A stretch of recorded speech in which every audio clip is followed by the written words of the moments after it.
네, 4.15 총선 이제 80일 남짓 남았습니다. 민심을 잡기 위한 여야의 공방은 검찰 인사에 이어 기소 절차를 둘러싼 논란으로 옮겨졌는데요.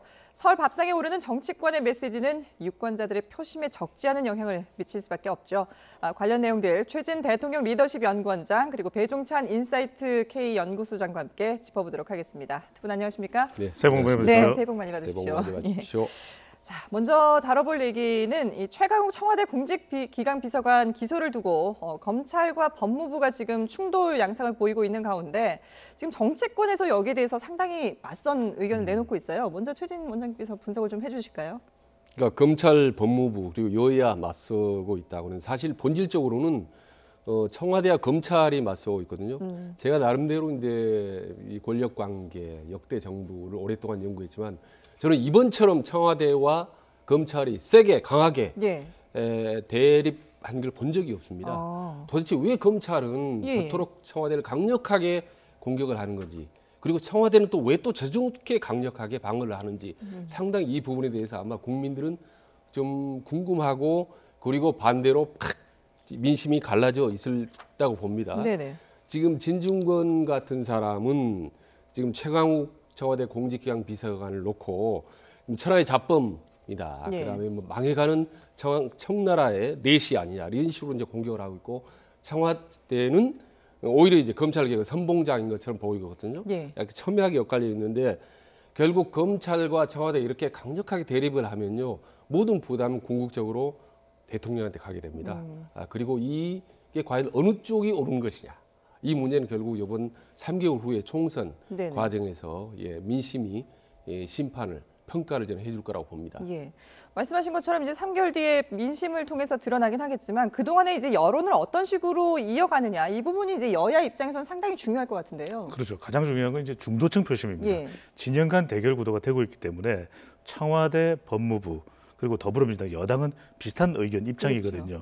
반면에 검찰의 수사, 자유한국당 또 보수층에서는 또 반대 입장이고요. 그러니까 이것 자체가 결과적으로는 진영 간 대결 구도가 되고 있는데, 이 황교안 대표도 빨리 긴급 입장문을 낸 이유는 설날 민심이 그만큼 중요합니다. 총선을 앞두고 있는 직전 이 설날 연휴 기간 동안에 밥상머리에서 정치 이야기 안 하려고 애를 쓰지만 또 하게 돼요.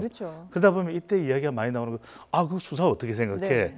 근데 이미 생각이 굳어져 있는 진보 보수는 잘 안 변합니다. 이때 영향을 받는 것은 주로 중도거든요. 그래? 난 몰랐는데 그랬단 말이야? 이런 식의 영향을 받을 수 있기 때문에 빨리 입장을 내서 이것 자체에서 힘겨루기 위해서 뒤지지 않겠다, 밀리지 않겠다, 이런 보관으로 읽을 수 있는 것이죠. 지금 황교안 대표의 그 입장을 말씀을 해주셨는데 특검까지 하겠다 이런 얘기를 했어요. 바로 이제 조금 전에 배종찬 본부장께서 얘기를 해주셨는데 지금 야당 입장에서 보면 청와대나 여당이 지금 계속 검찰에 대한 입장, 인사라든지 그리고 인재 영입이라든지 계속적으로 강공을 지금 밀어붙이고 있지 않습니까?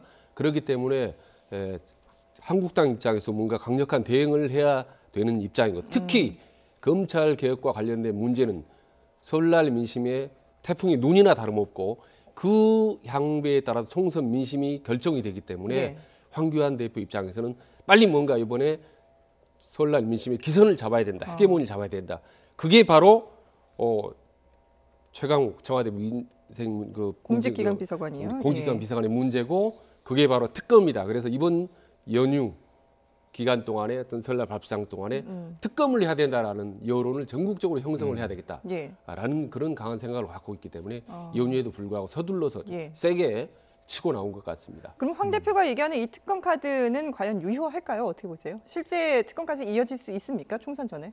지금 할 수 있는 카드는 특검 외에는 별다른 방법이 없거든요. 그래서 계속 어떤 그 여론몰이에 몰아가야 하죠. 그런데 그게 관철되기는 저는 이제 쉽지는 않다고 봅니다. 왜냐하면 4+1에서 보여주듯이 지금 한국당의 입장이라는 건 상당히 그렇게 넓지는 않습니다. 그렇기 때문에 다만 이제 국민의 여론을 모아야 되기 때문에 특검이라는 카드를 지속적으로 이제 내세우고 특검의 관철을 위해서 계속 저는 강공을 펼쳐 나갈 거라고 봅니다. 자, 두 분이 지금 이제 뭐 설 민심 말씀을 해주셨는데 문재인 대통령도 이번 설 민심을 향한 메시지를 전했습니다. 라디오 방송에 전화로 출연을 했는데요. 직접 들어보시죠. 얼마 전 세상을 떠나셨고 어머니가 안 계신 설을 처음 맞게 되었습니다. 어머니께 첫 제사도 드리고 또 성묘도 하게 되지만 어머니의 부재가 더 아프게 느껴집니다. 그 사연을 보내신 분처럼 엄마 정말 사랑해요 라는 말이라도 한번 제대로 한 적이 있었나 싶습니다. 이번 설에는 부모님께 평소 말로 하지 못했던 그 마음들을 한번 전해보시는 것도 좋을 것 같습니다. 문재인 대통령이 국민들에게 설 인사를 한 뒤에 어머니에 대한 그리움을 전했는데요. 사실 뭐 영상 메시지라든지 기자회견 형식이 아닌 라디오라는 그 형식을 빌어서 좀 소통하는 모습을 보여주려고 하는 것 같아요. 이게 이제 근데 한 가지 아쉬워요. 어떤 점이 아쉬우신가요? YTN에 출연하셨어요. 네. 네. 이 루즈벨트 대통령 때도 이게 노변 정담이라는 게 있거든요. 우리도 YTN도 뭐 우리 아주 뭐 많은 애청자 분들을 가지고 있는 우리 라디오인데 막강 라디오인데 특히 라디오에 이 힘이 있어요. 소통의 힘이 얼굴이 아니라 좀 더 말에 귀 기울일 수 있게 만드는 효과가 있거든요. 그래서 루즈벨트 대통령도 노변 정담을 통해서 소통을 했던 것처럼 문재인 대통령의 다양한 소통 채널과 방법을 활용하는 것은 매우 탁월하다. 이 부분은 우리가 칭찬을 하지 않을 수 없는 그런 정도의 또 소통 이 능력이라고 할 수 있는데 문제는 형식적으로는 참 좋죠. 근데 설날 민심과 관련해서 먹고 사는 문제도 국민들이 이야기할 수밖에 없죠. 또 북한 이슈도 이야기할 수밖에 없죠. 또 검찰 이슈도 중요한 추석 밥상머리에서 정치 현안으로 등장할 텐데 이런 부분은 아직까지 대통령이 입장을 뭐 좀 더 구체화시켜서 소통을 하고 있지는 않다. 이런 이야기가 나오고 있기 때문에 소통을 최근에 뭐 신년사, 신년 기자회견 너무 좋았고 라디오를 통한 소통도 좋았고 신청곡이 또 너의 의미였어요. 그래서 너의 의미라고 하는 이 노래에 담겨 있는 뜻도 너무 좋은데 조금 내용적으로 형식적으로 좋습니다. 내용적으로 국민들의 현장에서 이야기하는 아우성되는 목소리를 조금만 더 들어달라 이런 지적도 조금 더 반영이 되면 좋겠다는 생각이 듭니다. 최진 원장님은 어떻게 보셨어요? 저도 뭐 일단 긍정적으로 봅니다. 그리고 TV보다는 그 라디오가 주는 묘한 울림 감성의 효과가 있거든요. 이런 걸 흔히 이제 어머니 감성 마케팅이라고 하는데요. 또 뭐 적절한 것 같고 그리고 남북 관계도 언급했습니다. 근데 요즘 설날 민심은 이제 뭐니 해도 어제 이 경제거든요. 집안 살림살이 먹고 사는 문제이기 때문에 이런 부분에 대해 좀 더 감성적으로 접근했으면 좋겠다라는 부분이고 그리고 아까 루즈벨트 노변 정담을 말씀하셨는데 그 가장 큰 장점은 뭐냐면요. 그 피드백이었습니다. 루즈벨트 대통령은 그 라디오로 끝나지 않고 라디오로 방송을 한 다음에 많은 국민들이 댓글을 달고 편지를 보내옵니다. 그래서 1년 임기 동안에 4천만 통이라는 편지를 받았거든요. 그래서 일일이 그중에 가려서 국민들에게 답장을 쓰고 또 그걸 정책을 반영으로 하는 게 있습니다. 그래서 설날 민심에 단순히 어떤 감성적으로 주는 것, 메시지를 소통하는 것에 그치지 말고 그 소통에서 얻어진 어떤 여러 가지 여론, 민심 이런 것들을 정책에 실질적으로 반영을 했으면 좋겠다. 피드백이 이루어졌으면 좋겠다. 그런 생각을 저는 드립니다. 자, 문재인 대통령의 이 설 라디오 메시지 그리고 또 황교안 대표의 입장 이런 것들이 이제 설 연휴가 지나고 나면 과연 민심에 어떻게 반영이 될지 상당히 궁금한데요. 저희가 그 YTN이 설 직전에 여론조사를 한 결과를 가지고 먼저 좀 분석을 해보도록 하겠습니다. 지금 문재인 대통령에 대한 국정 수행 평가를 살펴볼 텐데요. 부정이 49.9%고요. 그리고 긍정이 47%입니다. 지금 리얼미터 조사 내용입니다. 보면은 그래도 이 긍정이 소폭이긴 하지만 올랐거든요. 어떤 배경이 있을까요? 긍부정이 사실 큰 차이가 없어요. 지금 화면을 보시면은 한 줄입니다. 역대 대통령의 임기 4년째 이런 대통령이 없어요. 문재인 대통령의 지지율의 가장 큰 특징은 지지 기반도 상당히 견고하지만 근데 반대 여론도 상당히 비등하다. 그런 독특한 특징을 가지고 있는 것이 문재인 대통령의 지지율 국정 수행의 특징인데 그런 이유 중에 하나는 지지층이 견고한 거죠. 노무현 대통령의 지지층에다가 진보 성향의 지지층 그리고 문재인 대통령의 고유의 지지층까지 합해서 이건 뭐 철근 콘크리트 지지층이다. 제가 또 이름 붙였다고 생각하시는 거죠. 이런 명칭까지도 생겨날 정도인데 가장 중요한 것은 최근에 좀 총선을 앞두고 기민하게 움직인다. 왜냐하면 대통령 지지율이 기민하게 움직일 수밖에 없는 대통령 국정 수행이 기민하게 움직일 수밖에 없는 것이 그렇지 않으면 정당 지지율에 영향을 주거든요. 가만히 정당 지지율 소개해드리겠습니다. 대통령 지지율 올라가면요. 정당 지지율 올라갑니다. 여당. 내려가면 내려가요.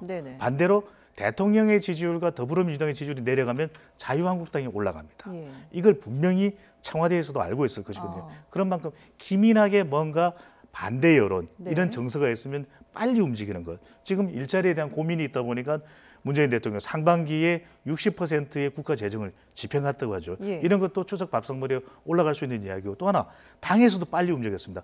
후폭풍이 될 만한 이 공천 파장, 예. 예상되는 파장. 최근에 뭐 대물림 현상, 문희상 국회의장 아들 관련된 이야기 네. 이런 것에 대해 빠른 속도로 차단하는 모습을 보이고 있거든요. 이것 자체가 대통령 지지율이 명절을 앞두고 조금이나마 올라가는 현상, 그만큼 명절 민심이 선거를 앞두고는 중요하기 때문입니다. 지금 대통령 지지율과 그리고 각 정당 지지율에 대한 그 관계성을 설명을 해주셨는데 그럼 말씀 네. 나온 김에 바로 정당 지지율을 한번 살펴보겠습니다.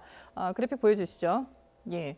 지금 말씀하신 것처럼 올라갔죠? 대통령의 지지율이 조금 올랐는데 네. 역시 더불어민주당도 소폭이긴 하지만 올랐습니다. 그렇죠. 예. 그런데 아주 조금이긴 하지만 자유한국당은 내려갔죠. 그렇죠. 네, 이게 바로 연동의 법칙입니다. 예. 연동이 되고 있고 네. 바로 이것 때문에 대통령의 지지율이 지난 2018년 지방선거 때는 열일을 했거든요. 이번 지방선거에서도 이번 총선에서도 가장 중요한 지표 중에 하나가 대통령 지지율이라고 할 수가 있겠죠. 네. 지금 뭐 분석해 주신 것처럼 더불어민주당은 소폭이 올랐고요. 그리고 어떻게 보면 보수 통합의 한 축이라고 양대 축이라고 할 수 있는 자유한국당 그리고 새로운 보수당 같은 경우는 소폭 내렸거든요. 네. 이 부분은 어떻게 해석을 해야 될까요?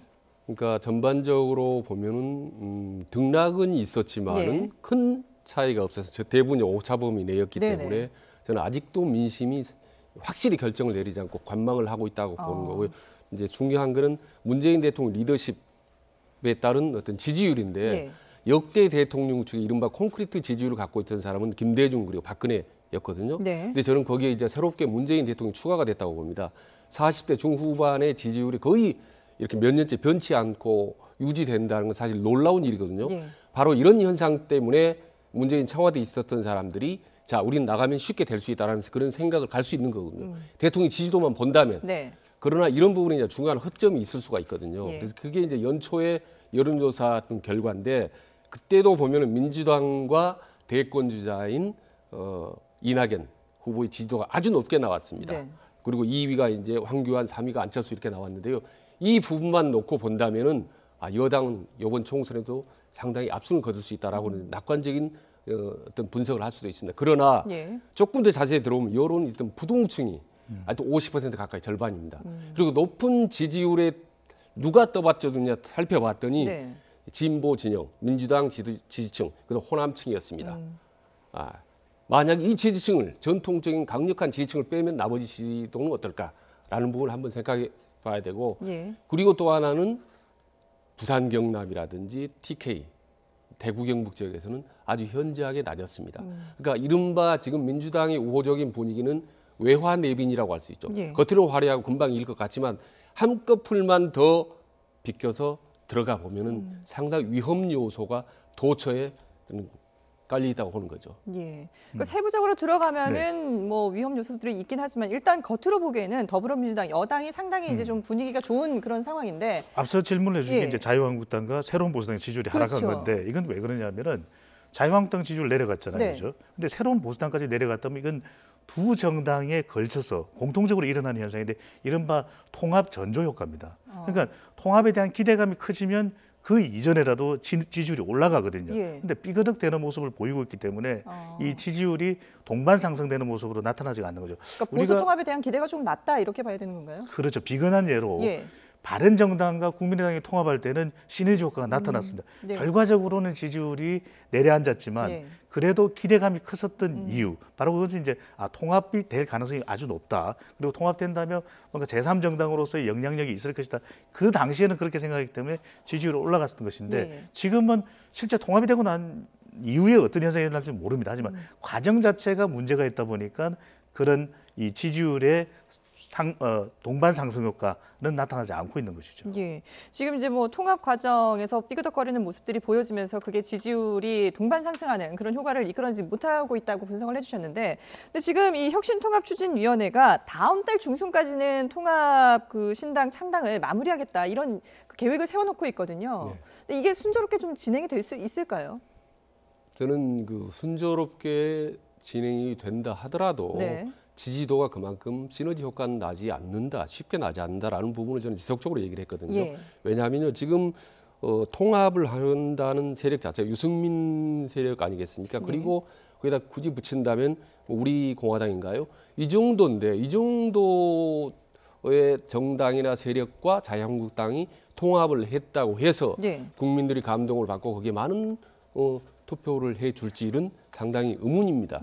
그래서 통합보다 중요한 게 혁신이다. 예. 훨씬 더 뼈를 깎는 자기 혁신을 얼마나 하느냐 이게 관건이고요. 그리고 통합을 설령 순조롭게 했다 하더라도 네. 이후에 공천 과정이 있지 않겠습니까? 예. 공천 과정에서 자기 나눠 먹기 한다거나 파워 게임을 한다거나 하면 통합보다는 더 오히려 역시너지가 날 수가 있습니다. 예. 그래서 지금 통합은 통합대로 물론 뭐 하는 건 중요하지만 거기에 목숨 걸고 마치 통합만 되면 모든 게 다 잘 될 것 같은 환상은 금물이다. 예. 오히려 통합은 통합대로 병행을 하되 그게 되면 좋고 안 돼도 말고 그만이고 다만 내부적인 혁신 과감한 국민들이 저렇게까지 변할 수 있겠냐고 깜짝 놀랄 정도 뼈를 깎는 자기 혁신 네. 이런 부분을 과연 한국당이 할 수 있겠느냐 여기에 더 방점을 두어야 된다고 저는 봅니다. 얼마나 통합하는지가 중요하겠죠. 우리가 이제 소통합을 이야기를 하면은 자유한국당과 새로운 보수당의 결합이고 네. 대통합은 모든 보수 세력을 탈탈탈 다 긁어 모으는 거거든요. 예. 근데 그렇게 되면 커질 수 있는데 그러기에는 너무 셈법이 복잡해지는 거죠. 우리 공화당 안철수 전 대표까지 보수의 그릇에 집어넣기에는 네. 시간도 짧은 데다가 여기에는 너무 복잡한 것이 있기 때문에 그렇죠. 유권자 지지층들이 다 따라가줘야 되거든요. 예. 근데 나는 싫어해라고 하는 유권자들은 정작 이렇게 통합을 하면은 실제 투표를 안 할 가능성이 높아지게 됩니다. 그다음에 이제 소통합 정도를 예상할 수 있는데 소통합도 이것이 시너지 이상의 효과가 나오기 위해서 두 가지가 중요하거든요. 공천 지분입니다. 네. 어떻게 정말 효과적으로 나눌 것이냐. 여기서 이 잡음이 생기게 되면 이건 또 시너지 효과가 안 나거든요. 네. 상징적인 지역이 어딜까요? 통합, 보수의 통합 그러면 대구 경북 지역입니다. 그렇죠. 대구 경북 지역에서 아직도 민심은 탄핵의 강을 건너지 못했습니다. 심지어는 탄핵의 강나루조차도 가지 못했다는 이야기를 하거든요. 네. 이걸 과연 대구 경북 지역, 영남 지역에서 어떻게 넘어갈까 이게 정말 중요한 것이죠. 예. 자, 두 분이 이제 뭐 혁신, 공천 이런 얘기를 해주셨는데 실제로 이제 자유한국당 내부에서는 공천관리위원이 황교안 대표에게 공천에 손을 떼라라고 얘기를 했거든요. 그러면 두 분이 말씀하시는 이런 혁신이라든지 뭐 공천 좀 공정한 공천 이런 것들이 이루어질 개연성이 있다고 보십니까? 저는 이루어질 수밖에 없지 않을까. 이루어질 수밖에 없다. 예, 예. 왜냐하면 그렇지 않으면은 황교안 대표 본인 그리고 한국당 미래는 없습니다. 그래서 뭐 그런 절박함이 있기 때문에 상당 부분 이루어질 거라고 보는 거고요. 네. 그리고 황 대표에게 공천에 손을 떼라라고 얘기하는 것은 어느 정도 양측 간에 어떤 교감이 있다고 봅니다. 예. 왜냐하면 황교안 대표 본인이 깃발을 들어서 칼질을 하고 드러내기는 공천을 하기는 쉽지 않습니다. 네. 그렇기 때문에 차라리 우리에게 악역을 맡겨라. 그리고 실제로 황교안 대표 입장에서 그렇게 하는 것이 더 편할 수가 있습니다. 네. 그렇게 해서 과감하게 물갈이를 칼을 오히려 공천심사위원회에게 넘겨주는 것이 오히려 황 대표에게도 부담이 좀 덜 수 있습니다. 네. 다만 이제 과감하게 50% 가까이 공천을 한다면 그건 절반의 성공인 거고 나머지는 어떤 사람을 영입하느냐, 공천해내느냐 이게 또 다른 이제 관건이 남아 있습니다. 예. 그렇기 때문에 지금 공천 50%를 한다고 해서 그 완벽한 성공적으로 했다고 할 수는 없고요. 예. 그 또 다른 나머지 추가적인 영입 공천은 제대로 어떤 개혁적이고 제대로 올바른 인물들을 공천을 하느냐라는 또 다른 산 넘어 산이 하나 더 남아 있는 셈이죠. 예. 공천이 말처럼 그렇게 쉽게 되면 네. 과거에 4년여 전에 막장 공천, 옥새 들고 나르샤 이런 일이 옥새파동, 예. 없었을 것이거든요. 근데 그렇게 되는 이유가 손 떼라고 그랬지 마음을 떼라는 이야기는 안 했잖아요. 마음은 둘 수가 있는 겁니다. 왜냐하면 그렇게 될 수밖에 없는 것이 지금은 자유한국당의 공천을 이야기하는 거지만 네. 새로운 보수당과 통합했을 때 공천을 어떻게 할 겁니까? 그럼 당 대표로서 가만히 있을 수가 없거든요. 네. 두 번째, 친박 의원들의 지지를 받아왔었는데 후원을 받았는데 그건 어떻게 할 겁니까? 그것도 완전히 마음을 떼긴 힘든 것이고 네. 세 번째, 본인 공천은 어떻게 할 겁니까? 그러면 이 공천관리위원회에서 황교안 대표 여기 출마하라 그러면 무조건 출마해야 되나? 이러기가 또 쉽지 않거든요. 네. 왜냐하면 황교안 대표를 둘러싼 측근들은 또 대선을 생각해야 되기 때문에 본인 스스로는 손은 떼지만 마음은 떼기는 어려운 거죠. 예. 말씀하신 것처럼 지금 황교안 대표는 아직까지 그 어디에 출마할지 정해지지 않았는데 뭐 네. 종로에서 이제 맞붙지 않겠느냐라는 전망들이 많이 나오고 있거든요. 이낙연 전 총리 같은 경우에는 지금 이미 이제 서울 종로 출마를 선언을 했고요. 그리고 또 뭐 경남 양산에는 김두관 의원이 나옵니다. 그러니까 민주당에서는 상당히 좀 거물급들이 빨리 이게 좀 진영이 갖춰진 모습이에요. 대선급 주자들이 훨씬 많다고 하는 방증인 거죠. 예. 이른바 사자성어입니다. 설날이니까요. 예. 네, 서이영김입니다. 서희영씨. 예, 자 서울은 이낙연 전 총리가 출격합니다. 예. 그다음에 영남에서는 양산 김두관 킴이죠. 김두관 의원이 출마합니다. 예. 출격합니다. 대구에는 누가 이미 있죠? 김부겸 의원이 있죠. 네. 서이영 킴으로 예. 이렇게 이제 공략 준비를 하고 있는데 자유한국당은 마땅치가 않은 거예요.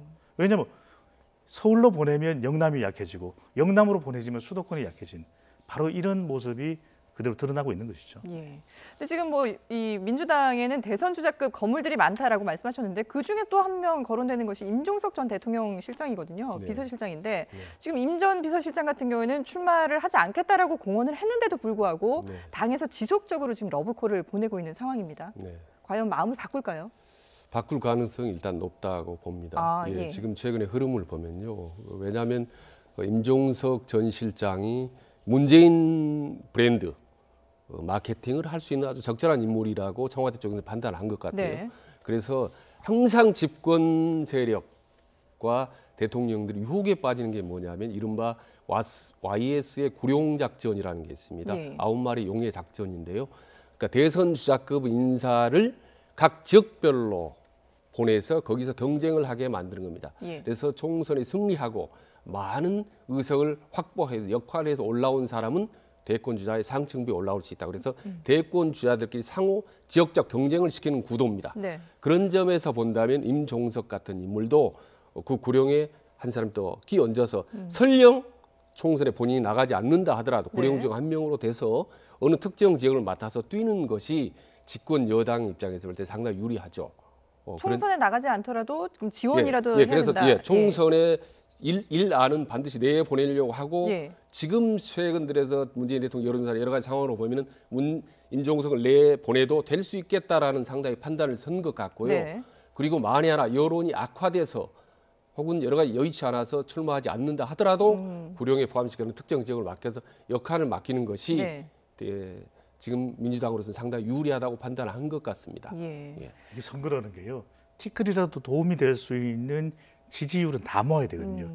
임종석 전 비서실장이 총선에 할 수 있는 역할이 별로 나쁘지 않다라는 거예요. 네. 첫 번째로는 민주당이 생각할 때 판세가 불리하지 않고 네. 두 번째는 우리 최진 박사님께서 말씀하신 대로 대선 후보가 한 명이라도 더 있으면 도움이 되는 것이고 네. 세 번째로는 뭐냐면 이 대통령 지지율을 조금 더 올리는데 남북관계 중요하잖아요. 그렇죠. 그 역할을 했던 사람이 누굽니까? 바로 임종석 전 비서실장입니다. 와서 도움만 된다면 불리할 거 없이 예. 보탬이 될 것이다. 이런 판단이 서 있는 것으로 보입니다. 그렇군요. 자, 지금 두 분과 함께 이제 뭐 총선 민심들 짚어봤는데 이런 얘기들이 아마 이번 설 연휴 동안에 그 역시 밥상머리에서 많은 얘기들이 오고 가지 않을까 싶은데요. 이런 부분들이 설 연휴 지나고 난 뒤에 과연 또 어떤 민심으로 나올지 여론조사 결과를 또 지켜보도록 하겠습니다. 지금까지 최진 대통령 리더십 연구원장 그리고 배종찬 인사이트 K 연구소장과 함께했습니다. 잘 들었습니다. 네.